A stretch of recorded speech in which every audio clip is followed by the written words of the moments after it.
What is up, guys? Stealth Master Craig coming back at you with another military video. With this video I just want to catch you guys up on basically what's been happening throughout joining my military, getting into the military, and also how I'm preparing for the military. So let's start off with where I am, what step I'm at. The first step, of course, is always finding a recruiter and going to speak to him. As I may have mentioned in the last video, I did not only go to one recruiter. I'm going into the Air Force, but that's not the only recruiter I went to. The first recruiter I went to was Army. Then it was Marines. Then it was Air Force. So I went to a total of 3 recruiters. Now, you may be asking, oh, that's only 3 branches. What happened to the Navy and the Coast Guard? Navy and Coast Guard were immediately eliminated because I can't stand being on a ship for more than a week. I go on cruises and it's fine and all, but having to live on a ship for 6 months, no. So immediately, Navy and Coast Guard were eliminated. Even though the Coast Guard really isn't on the sea for 6 months at a time, I just don't like being on the sea. I'd rather be on land or in the air. So basically why I went to all 3 recruiters is so that I have a broader aspect of what I'm getting myself into. I wanted to go and see each recruiter, see what their job was in the military, why they joined, and I got background knowledge of each branch.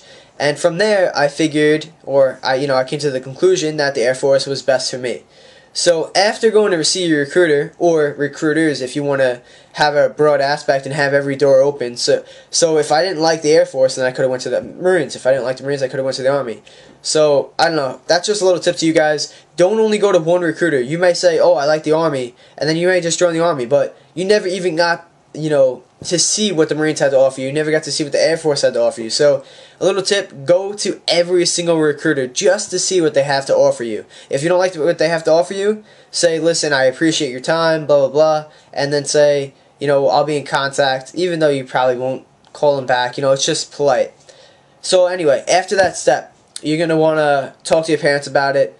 Even if you're over 18, you still want to discuss it with your family. You don't want to do anything going against your family and everything like that. If your family's completely against it and then they say if you join the military, you're going to be exiled, obviously you don't want to do that.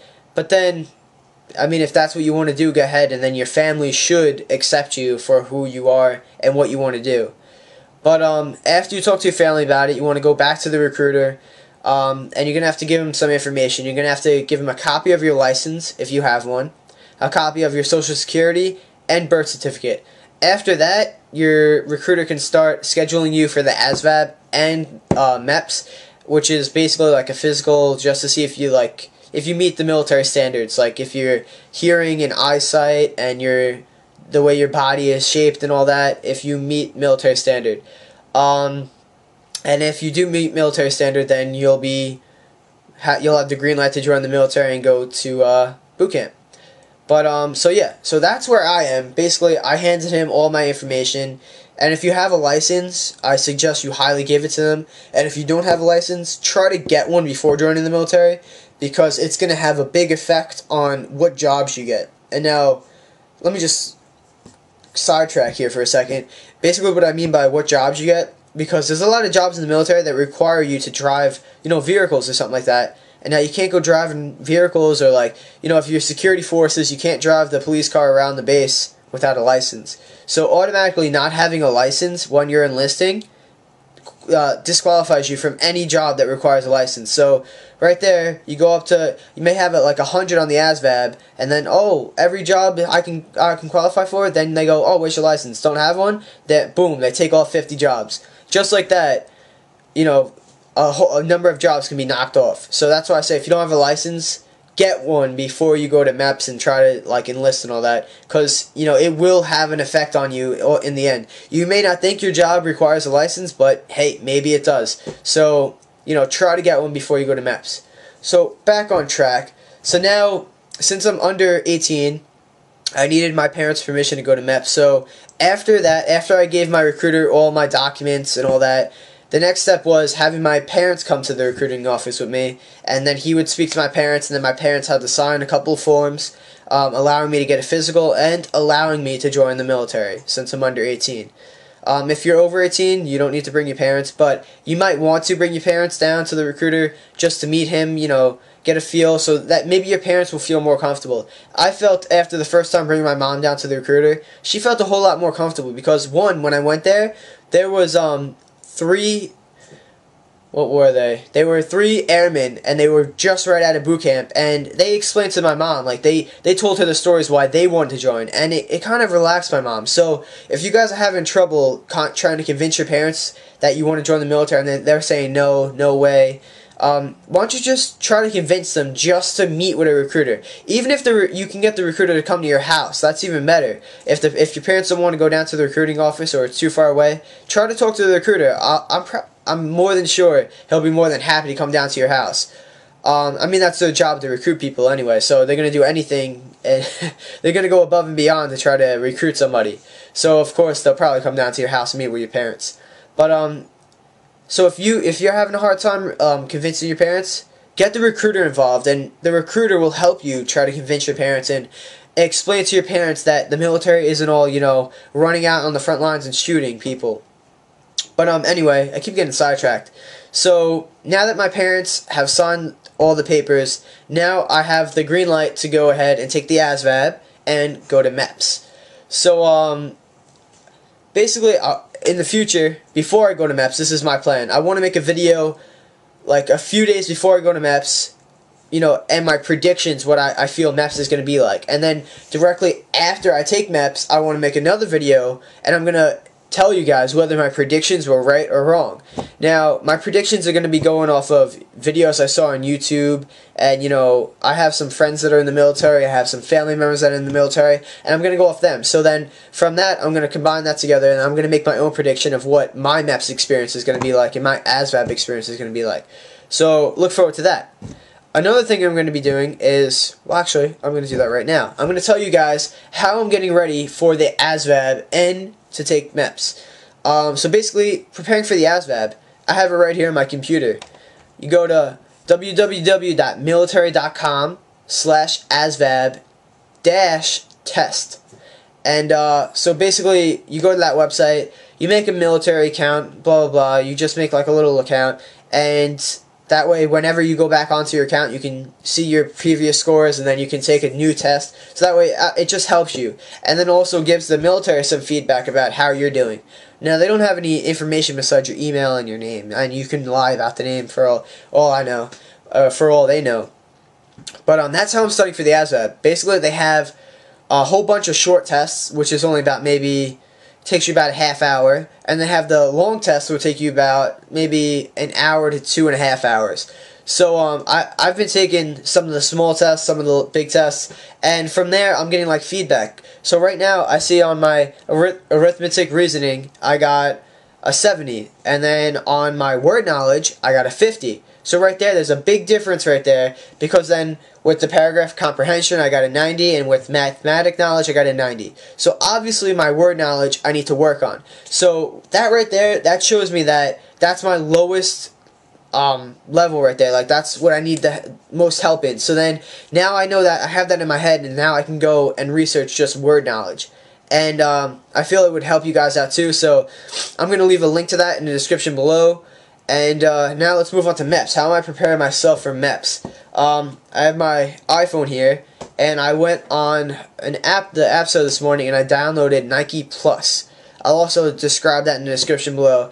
Basically what that is it connects to your GPS in your phone, and it connects to the satellite, and then it tells you how far you run each day. You know, you give it your height and weight and all that, and then you click start, and then you start running, and then it calculates how far you've ran from the GPS and from the satellite and all that. So that's what I'm doing to, you know, help me run. It also plays music while you're running and all that. And now you could just run without that, but I like using that because now I know exactly how far I'm running, and now I can set a goal. Instead of just going, oh, I'm just going to run for 5 minutes. You know, running for 5 minutes, I could stop halfway through and, you know, walk for 2 minutes, and then I won't even know how, like, you know, how far I ran. With this shows me how far I ran for how long, and it also shows you how fast you were going, like your pace, your average pace. And it shows you where you slowed down, where you speeded up, where your fastest pace was, where your slowest pace was. So I like that app a lot. Some other things I'm doing, obviously every morning you want to do push-ups, sit-ups, And then you always go out to jog. I go out jogging almost every day. And since I'm still in high school, I have the weight room in my high school, so that's also my gym. So instead of like, going and playing basketball in gym, I go to the weight room and I lift weights. And I have my own little schedule. Basically, Monday is chest, Tuesday is shoulders, Wednesday is all abs and all that, like all core, which is basically your abs and your stomach and all that. That's all core workouts. And then Thursday can be legs, bis, and tris. And then Friday can be another chest workout. And then Saturday and Sunday, of course, my days off because I don't go to school.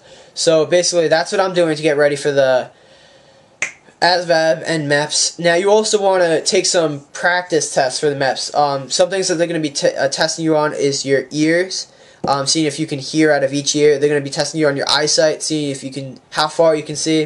And they're also going to be testing you on whether or not you're colorblind. I suggest going on Google now, type in colorblind test, and see if you're colorblind or not, because I found out it's basically going to be like a circle with all these little shapes and like all these little colors in it. And then inside that, all those colors, there's going to be a number or a shape. Let's just say out of 15 circles I looked at, I was only able to see what was inside 11 of them. So the other 3 or so, I couldn't even, the other 4, I couldn't even see what was inside. And then I asked my mom what's in there, and she goes, oh, there's a 4 and a 12 in there. So maybe I'm a little colorblind, and I didn't even know, because I'm looking at the computer right now. I can see all these colors, and you may think the same thing. Oh, I'm not colorblind. I can see colors. But, the colorblind test is kind of confusing, and even if you are not colorblind, the test is still going to be confusing, because it's basically a circle shape, and inside there's all these little tiny dots of different colors. So it's kind of hard to differentiate from the numbers and all that. So I suggest going online, looking up an ear test, looking up an eye test, and a colorblindness test. And everything else, it's pretty much staying in shape. Basically, they're going to test you on your height and your weight, and they're going to see how physical fit you are. Now, through all this, if you pass all that, you're going to get sworn in at the end of the day, and now you're officially part of the U.S. military, and you're ready to go to boot camp. So, as I said, my next video, I'm going to be telling you guys what my predictions are for MEPS, and I might also take the ASVAB before MEPS. I'm debating on whether I should take it the same day as MEPS or a few days before MEPS. So if I do take it a few days before MEPS, I'll make a video telling you guys how I felt the ASVAB was and what my score was. So thank you guys for watching. Sorry if this video is long. I feel like it is long. I wasn't even keeping track of time. But yeah, thank you guys for watching. Feel free to subscribe. There's going to be a lot more videos. I'm going to be making videos even as I'm in the military. Hopefully that's what I want to do. I don't know if I'm going to be able to, depending on my job and all that, because I want to go for like a high security job, and I don't know if they're going to let me make videos about, what my job is and all that. But yeah, thank you guys for watching. Subscribe, hit that like button, leave a comment below, maybe ask me some questions, maybe I know some knowledge that you don't know, or maybe you can answer some questions of mine. Maybe you can post, hey, did you know about this? And I'll be like, oh no, maybe I didn't, because I read all the comments. So yeah, thank you guys for watching, and until next time, this is Stealth Master Craig, signing off. Peace out, guys.